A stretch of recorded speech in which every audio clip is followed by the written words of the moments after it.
네, 안녕하세요. 네, 신호가사입니다. 자, 이제 82페이지 1방법부터 보도록 하겠습니다. 가장 중요합니다. 양이 좀 많아요. 그래서 당해물품의 거래가격을 기초로 한 과세 결정 방법이라고 되어 있어요. 근데 이거는 하나씩 도식화를 해볼게요. 자, 보세요. 자, 당해물품의 거래 가격이다. 당사자가 합의한 거래 가격을 기초로 한다. 이거를 기초로 한다라는 거죠. 기초로. 자, 그래서 이제 보면은 구성이 어떻게 되는지 잘 보세요. 일단 물품을 A라는 자로부터 B가 물품을 수입하게 되면은 물품은 이쪽으로 가고 돈은 이쪽으로 가죠. 물품에 대한 방향, 대금 지급 방향 이렇게 되어 있죠. 그러면은 이제 얘가 얘한테 주는 돈은 뭐라고 하냐? 얘를 실제로 지급하는 금액이랍니다. 실제 지급 금액이라고요. 실제 지급 금액이라고. 그렇죠? 이게 이제 기본이 되는 겁니다. 그래서 실제 지급 금액이 있는데 여기다가 플러스가 되는 금액이다. 그러니까 플러스가 되려면 여기에 포함이 되어 있으면 안 되겠지. 그래서 이거를 뭐라 하냐? 법정 가산 요소라고 합니다. 법정 가산 요소. 법정 가산 금액이라도 하고 요소라고 하고 그다음에 실제 금액에 포함되어 있는데 여기에 포함되면 안 되는 금액들이 있어요. 이걸 뭐냐? 공제 요소. 공제 요소라고도 해요. 공제 요소라고도. 그렇죠? 요게 되면은 이제 이거를 이제 과세가격으로 하는 거죠. 플러스가 해가지고 얘는 플러스가 되는 거, 얘는 마이너스가 되는 거. 그렇죠? 자, 그다음에 요 거래 가격 같은 경우에는 뭐 한다? 이 거래가격을 과세로 인정할 수 없는 배제 요건이 있어. 배제 요건이 있습니다.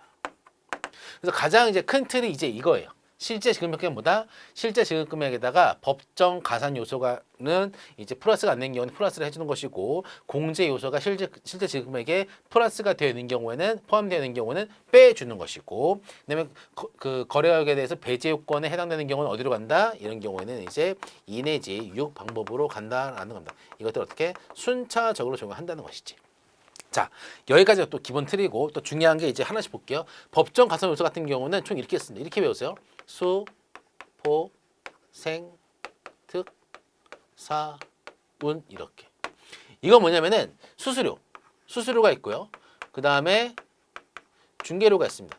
중개료.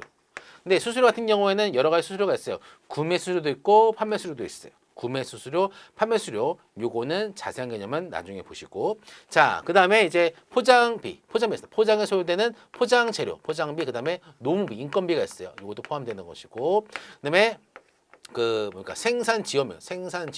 자세하게는 좀 이따 배울 겁니다. 생산 지원비가 있을 것이고. 그 다음에 얘 같은 경우에는 특허권 등 로열티가 있을 것이고, 권리 사용료. 그 다음에 얘는 사후 기속 이익이 있을 것이고 얘는 FOB나 엑스워크 온 경우에는 이제 운송 관련 비용들을 플러스를 해야지만 CIF 가격이 나오겠지. 그렇죠? 근데 공제요소 같은 경우는 총 4가지가 있습니다. 뭐가 있냐? 이렇게 있어요. 비, 운, 관, 연이라고. 비는 뭐냐면은 수입 후 발생한 비용들은 뺍니다. 그 다음에 국내에서 발생한 운송비도 빼요. 그래야지만 CIF가 나오니까. 근데 국내에서 부과된 관세 등 조세 등등 DDP 같은 것들 CIF로 만들어줘야 되니까. 그 다음에 얘는 물품과 관련된 연불이자, 그죠? 연불이자. 이거는 금융비용이죠. 금융비용은 물품이나 가치랑 관련이 없어요. 그죠? 이런 것들보다 빼주는 것이다. 자, 그다음에 배제 요건을 씁니다. 해당 거래가 여기에 해당하는 경우에는 이제 거래액이 당해품의 그 가격을 가치를 제대로 반영하지 않는다. 그래가지고 뭐다 2 내지 6번으로 갑니다. 1번법을 적용을 배제하는 거예요. 그래서 뭐냐면은 제0 4 특이 있습니다. 쟤는 뭐냐면은 물품 수입한 다음에 물품에 대해서 사용이나 처분상이 뭐한다? 이것에 대해서 제한이 있는 경우. 아, 내가 돈 주고 수입했는데 이 물품 내 마음대로 할 수가 있지. 당연하죠? 근데 그 없는 경우. 그다음에 그 당해품에 대해서 다른 조건 또는 사정이 영향을 미친 경우 안 되죠. 그다음에 그 금액으로 환산할 수 없는 사후 기속 금액이 있는 것들. 그다음에 당사자 간 특수 관계가 있어서 해당 특수 관계가 당해 거래 가격에 뭐한다? 영향을 미친 경우입니다. 그렇죠? 이런 경우는 배제 요건이에요. 이런 경우는 해당 거래 가격이 당해 물품에 대한 가치를 반영하지 않는다라는 것이지. 그 다음에 추가적으로 배제 요건에서 또 추가적으로 뭐가 있냐면은 그게 있어요. 뭐가 있냐?